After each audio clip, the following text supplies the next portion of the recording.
Hosanna to the Son of David. Blessed is he who comes in the name of the Lord.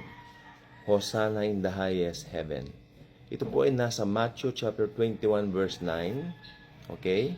So ito po yung tinatawag nating the triumphant entry of the Lord Jesus Christ in Jerusalem. Ito po ay isang fulfillment ng prophecy. Oh wow, totoo ba yan? Totoo ba yan? Sasabihin mo, yes! Ito po ay fulfillment ng propesya. Ito po ay tinatawag natin ngayon na Palm Sunday. It marks the start of the Holy Week. Okay?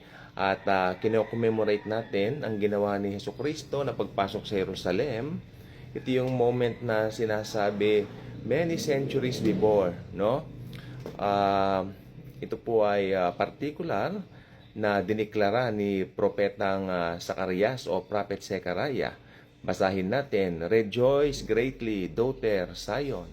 Shout, daughter Jerusalem. See your king comes to you, righteous and victorious, lowly and riding on a donkey, on a colt, the foal of a donkey. Ito po ay nasa Zechariah chapter 9 verse 9. Okay? This prophecy was fulfilled, makinig po mabuti, exactly as written. Alam niyo sa Bible, tatawagin ka ng false prophet maski isang quit, isang exclamation mark ay hindi natupad. Isang tuldok lang ang mawala, false prophet ka na. Kaya kailangan tupad na tupad, saktong-sakto. Hindi lang po yung saktong-sakto na sa tingin ng tao, kundi ito ay perpektong-perpekto. Amen po ba? Kaya nga po itong Zechariah chapter 9 verse 9, ito po ay na-fulfill exactly as it is as written. Okay. Ngayon, ang Panginoong Hesukristo, pinili niya donkey, no? Oh, nakaprapise yan eh. With Jesus choosing a donkey instead of a war horse. Napansin ninyo? Imbis na kabayo. Kasi darating siya na nakabayo sa second coming po niya. Pero dito, nakasakay siya sa donkey. Oh, para isignify ang kanyang kingship ng kapayapaan, hindi ng earthly power. Okay. Kasi yung earthly power po ni Jesus, no, mangyayari po yan sa kanyang second coming. Alam natin, magmumuno siya sa buong mundo during that time. Okay. Meron pa pong isang ancient prophecy na titignan po natin. Okay. Blessed is he who comes in the name of the Lord. Ito po ay very popular. Mababasa natin sa Psalm 118 verse 26, no? Ang verse pong ito, one song. Okay. Ang verse pong ito ay nauna ng inawit ng mga temple processions. Okay. Naging proclamation din ito tungkol kay dun sa kanyang tinatawag na long-awaited Messiah, no? Kaya pag naririnig ninyo ito, be blessed is he who comes in the name of the Lord, ang mga Hudyo, talagang ito ay sinisigaw po nila sa kanilang long-awaited Messiah. Kaya napansin po ninyo, nung ito ay sinasabi nila kay Jesus, blessed is he who comes in the name of the Lord. Sabi ng mga Pharisees, pigilan mo nga yung mga taong yan, pati yung mga bata sa mga sinasabi. Sabi ni Jesus naman, kung titigil sila, pati mga bato mismo magpupuri. Hindi ba yung ganon? O kasi ang prophecy talaga matutupad po yan. Okay. Okay, lahat ng apat na gospels, ni-record nito ang masayang pagpasok ni Kristo, ni Jesucristo, sa Jerusalem. Okay, tingnan natin sa lahat yan all four gospels. So, ibig sabihin, napakahalaga po nitong itong pagpapakita ng katotohanan na ito. Buong apat na gospel, naka-record po ito. Ibig sabihin, kapareho nito yung pinako siya sa krus, nasa apat na gospel yan. Kasi sa apat pong gospel, merong na kay John lang, wala sa Matthew. Meron na kay Luke lang, wala kay Mark. Meron na kay Mark na wala kay Matthew, wala kay John. Pero nandito lang kay Lucas. Mga ganun lang ng mga bagay. Meron nang para kay John, na nandun kay John, at wala naman nakarecord kay Matthew. Mga tipong ganyan. Pero ito, katulad po nung ipinako siya sa krus, nasa apat na gospels, at itong tinatawag na itong pagpasok niya, no, dito po sa Jerusalem, nasa apat na gospels din po. So ibig sabihin po nito, talagang sinisimbolize po ito. Napakahalaga pong malaman natin, no, na ang Panginoong Hesukristo may sinasabi po dito. Okay? Kaya makikita po natin dito ang katotohanan na ito.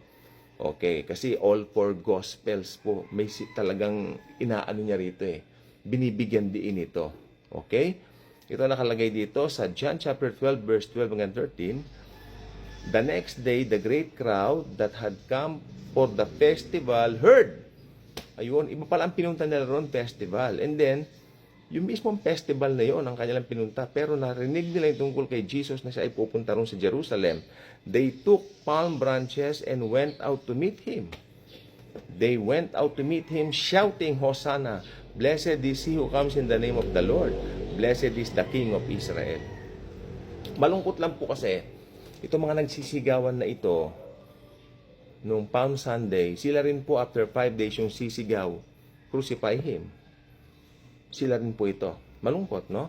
Palm branches held deep meaning for the Israelites, yung palaspas. They symbolize victory, of course, dignity and glory. Nasa 1 Kings chapter 6 verse 29 yan, at nasa 1 Kings chapter 7 verse 36. Ngayon, ito yung verse, ito yung dalawang verses, no, isulat po ninyo, yung paggamit ng palaspas. Actually, nasa Bible po yung palaspas. 1 Kings chapter 6 verse 29 at 1 Kings chapter 7 verse 36. So, ayan po. Maski po sa Old Testament, God commanded the use of palms during festivals to celebrate deliverance. Kanila po yan, mga Hudyo. Nasa Leviticus 23 verse 40. Pointing forward to the ultimate salvation. Ayun, Jesus would bring. Kaya pumasok po siya sa Jerusalem, kung titignan natin mabuti, kasi doon niya tutuparin ang lahat. At bago niya tuparin yun, winelcome muna siya as king. Pero sabi ko nga po, yes, after 5 days, sila po yung sisigaw na ipako rin siya sa krus. Okay, pero talagang nakaprapisi po yan para matupad ang dapat matupad. At tutupad na po niya ngayon, it is finished na po. A king of humility and love. This is Jesus. He's the king of humility and love. Ang celebration that day was bittersweet. While the crowds hope for an earthly ruler, kasi inihintay nila earthly ruler ang darating para palayain sila sa, alam mo na, sa oppression ng mga Romano, no? Pagbihag sa kanilang mga Romano, gusto nila palayain agad sila. Pero iba nangyari, si Jesus, He came to conquer sin and death. Hindi nila alam, mas mahalaga yung ipinunta ni Jesus dito kaysa doon sa kanila nakikita ng mata. Tandaan ninyo, we walk by faith, not by sight. Diba? At ang sabi pa ng Bible, yung mga bagay na nakikita ng mga mata, lahat lilipas. Pero yung mga spiritual things, mananatili. Maliwanag po sa Bible yan. Kaya si Kristo pumunta rito para mamatay sa cross.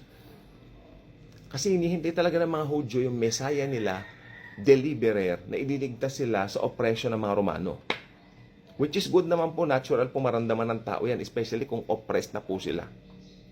Pero iba ang dumating. Hindi nila alam, merong dalawang phase ang pagpunta ng Panginoon. May first coming siya at second coming siya. Yung hinihintay po nila na mangyayari sana noon, akala nila na hindi nangyari noon, ay mangyayari pa lang po sa second coming ni Jesus. Nasa iisang person lang po yan, si Jesus. Di ba? Yun po yun.